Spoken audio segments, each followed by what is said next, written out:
Welcome to Red-tastic. Story 1. Am I the a-hole for not getting a gift from my sister's newborn? Can I please have some opinion on this?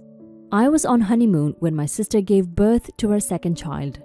I called her and had a FaceTime session with her and newborn the next day. I returned home 2 weeks later and met my nephew. I had bought some presents for my sister and brother-in-law, but couldn't decide on a present for the baby while overseas.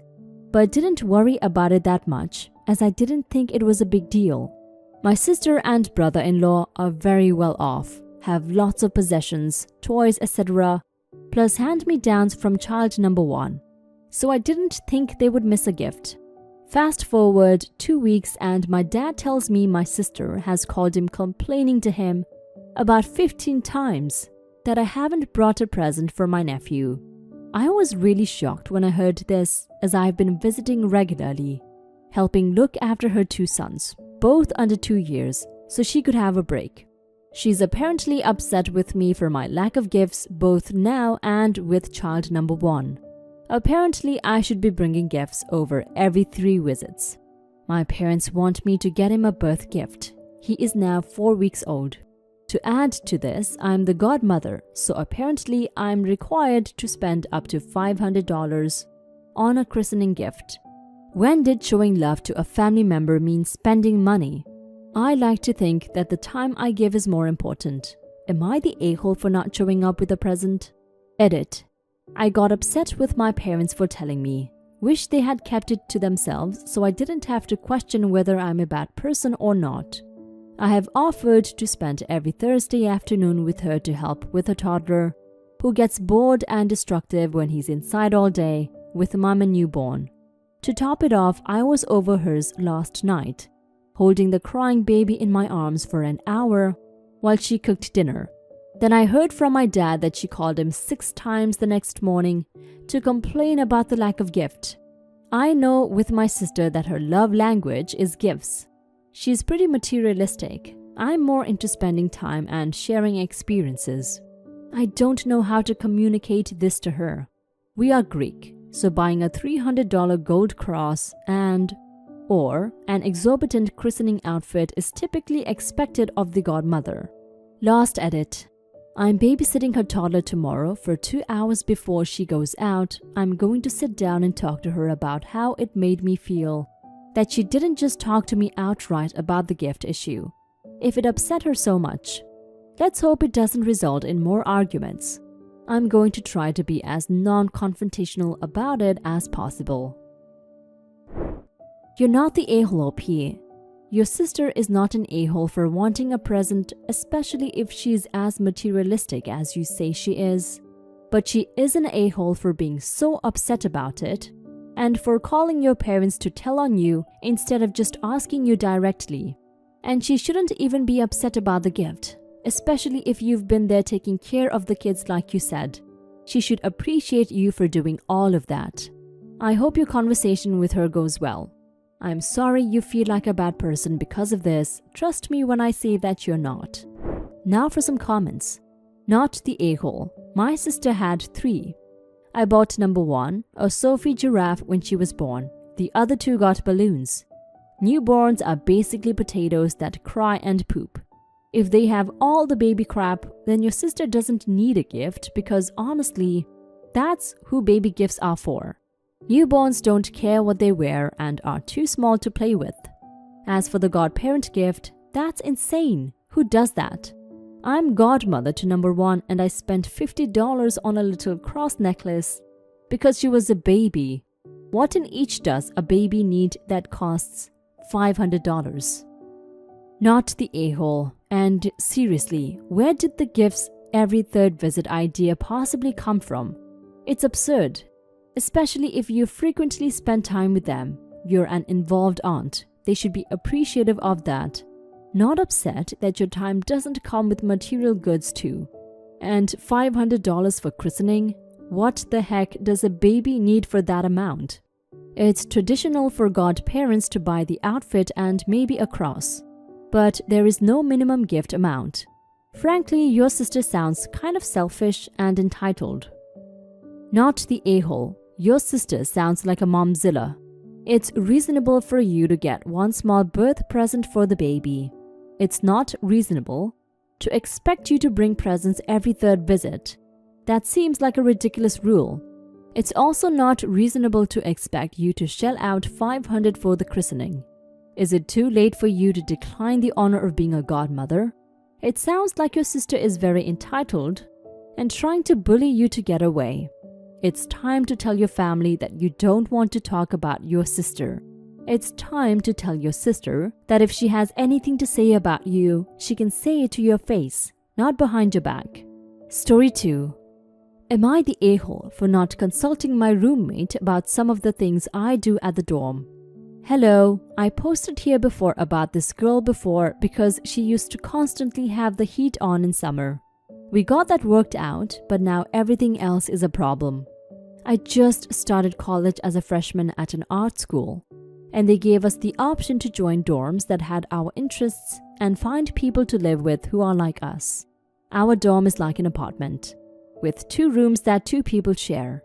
The rooms are a bit small, but the living room is a big empty space with a couch and a sad little table. Me and 2 other girls got put into this dorm for gamers, and then we had a guy as our 4th. So they had to switch with us for this last girl very quickly. She's nothing like us, which wouldn't be an issue if she wasn't how she is. The first issue that I had with her was the fact that she had the heat on in the dorm. But she got a heater for herself and that got worked out.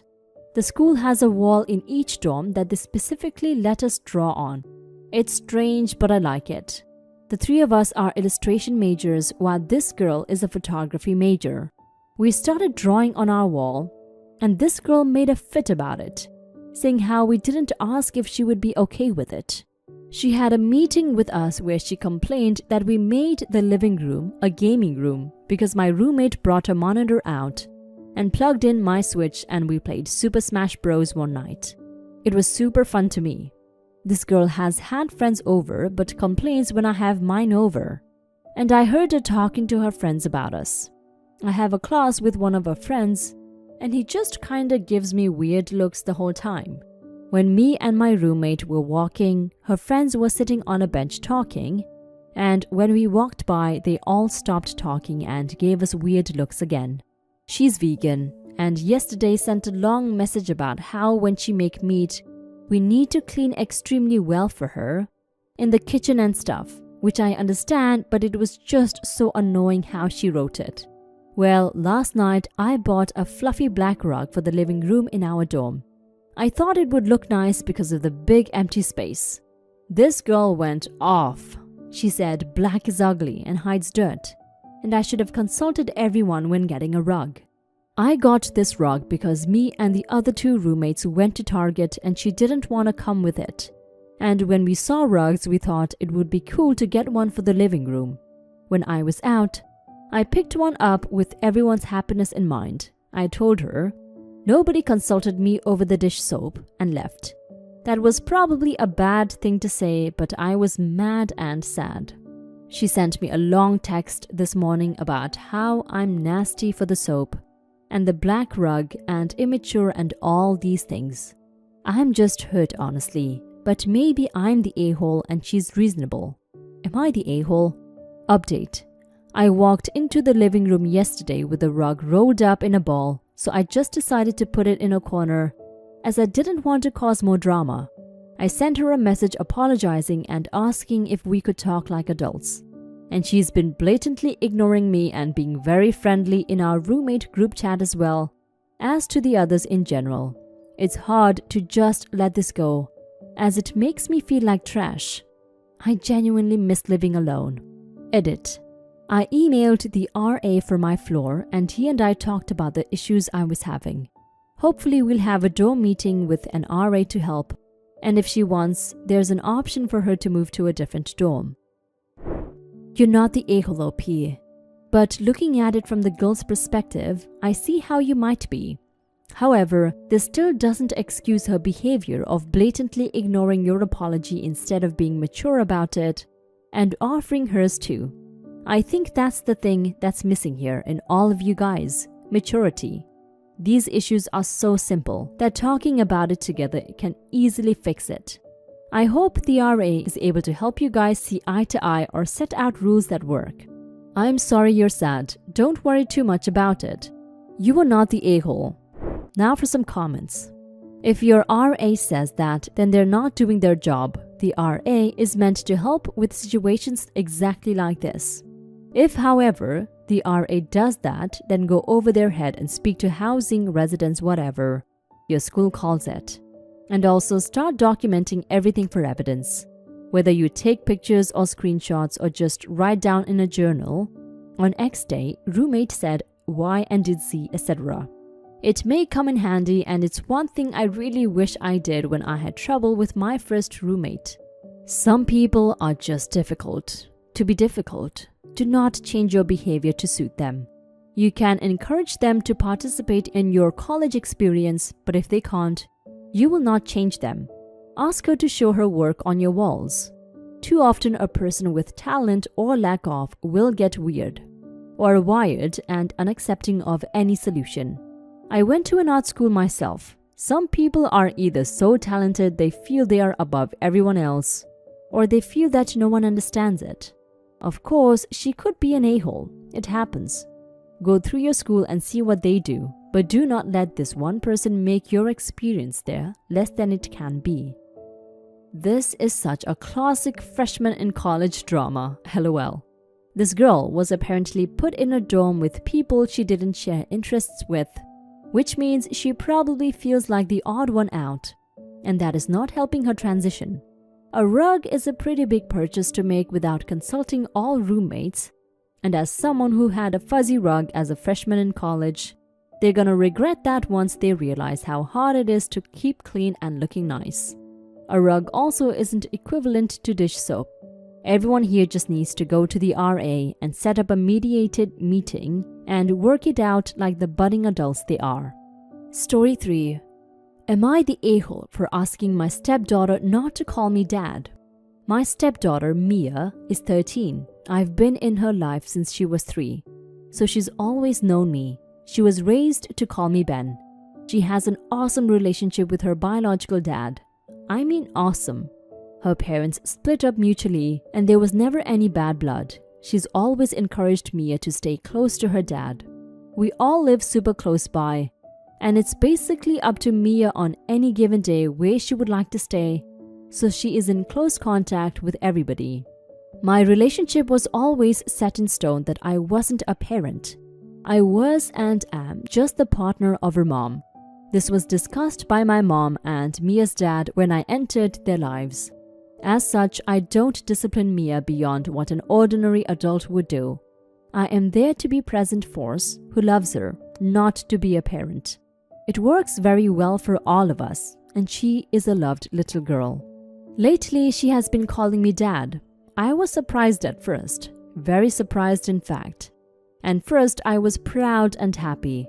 Then a few days ago, I got a call from her actual dad and he sounded upset. He said he had had an argument with Mia over something silly, and she was pushing strong boundaries and she cussed him out.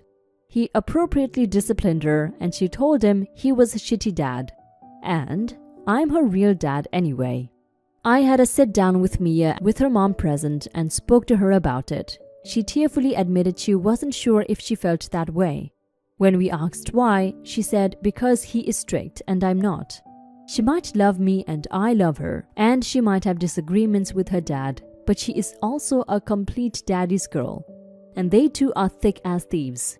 I told her I loved her, but asked her not to call me dad, please, as that's a special title for her biological dad. My wife also doesn't want me to be called dad.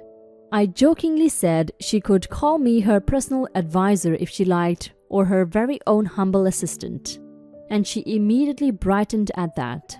News of this has got to my mother-in-law, and she called me up telling me it was wrong for me to tell Mia that she couldn't call me dad, and that I have ruined her trust in me and other pretty strong things, such as, I've stopped a little girl from expressing her opinions. I don't know what to think. Edit. I want to point out that Mia only called me dad to spite her father.